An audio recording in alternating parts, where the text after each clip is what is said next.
Let's look at the efficiency of algorithm. When an algorithm is written, how efficient an algorithm will work.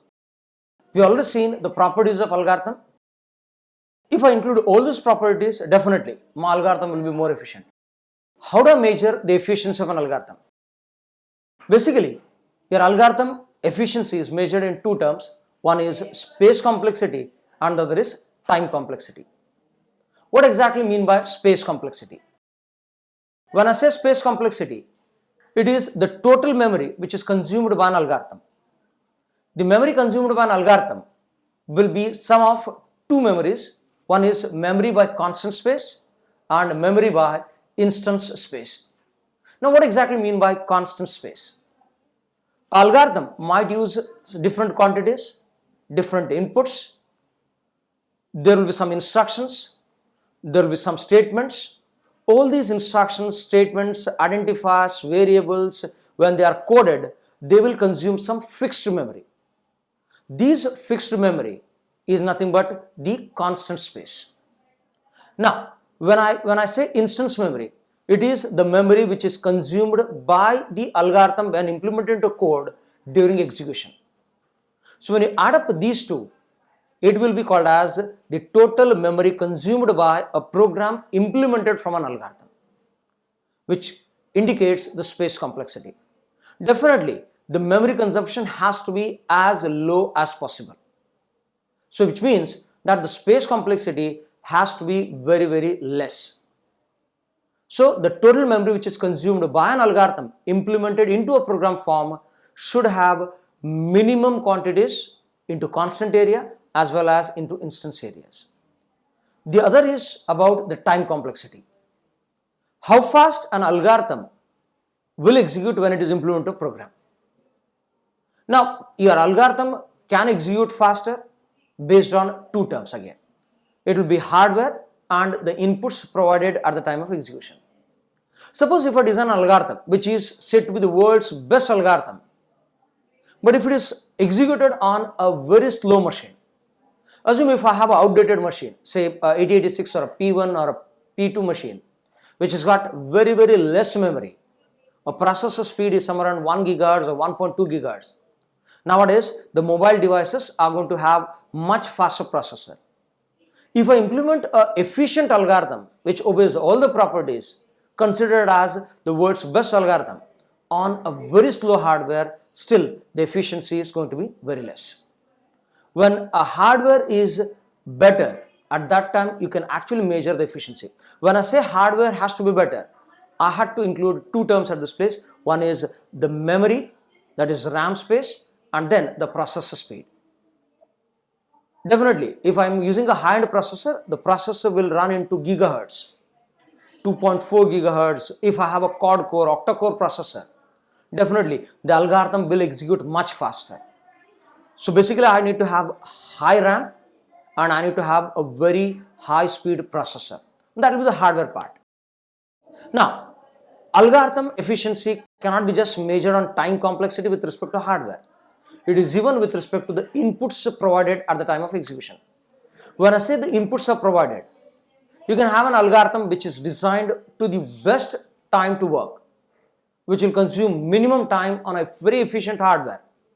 But still, the inputs might destroy the entire constraints. Now, let's see how the constraints of inputs will destroy the efficiency of algorithm.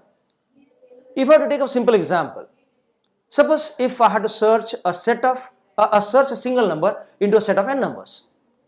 Assume that I have given a set of n numbers and I'll ask you to search one number in that particular set of numbers.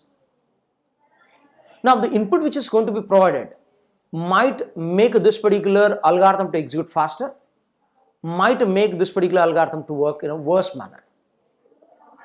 Suppose if the number which is supposed to be searched is found at the very first execution itself.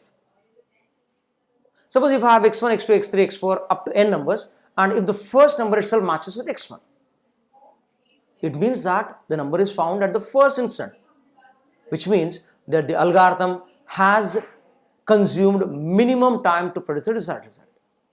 If a condition of such thing occurs, we can identify that as a best case condition or worst case condition or average condition.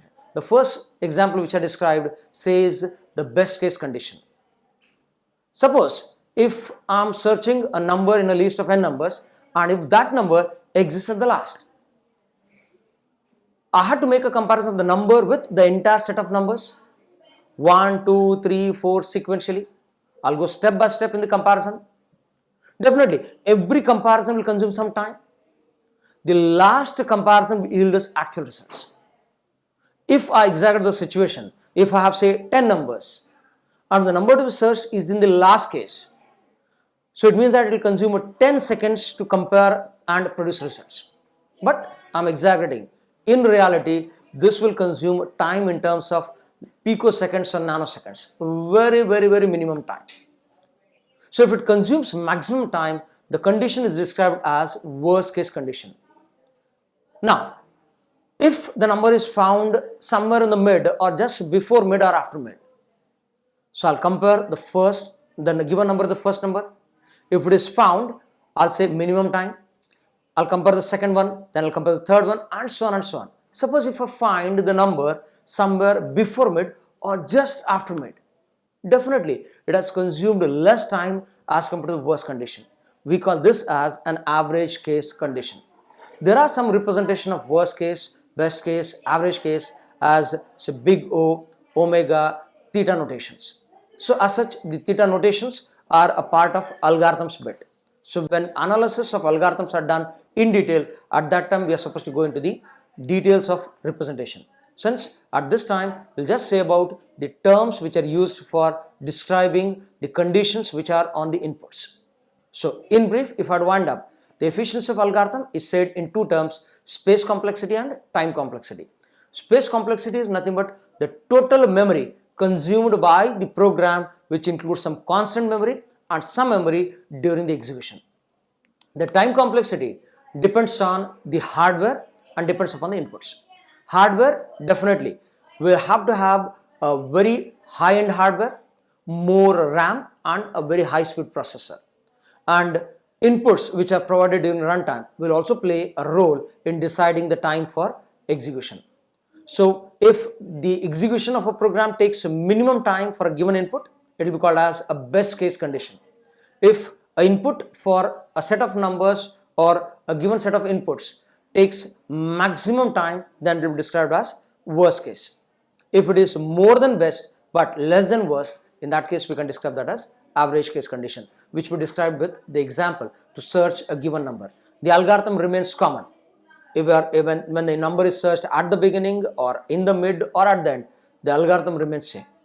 So we can describe them as best case, worst case and average case. Thank you.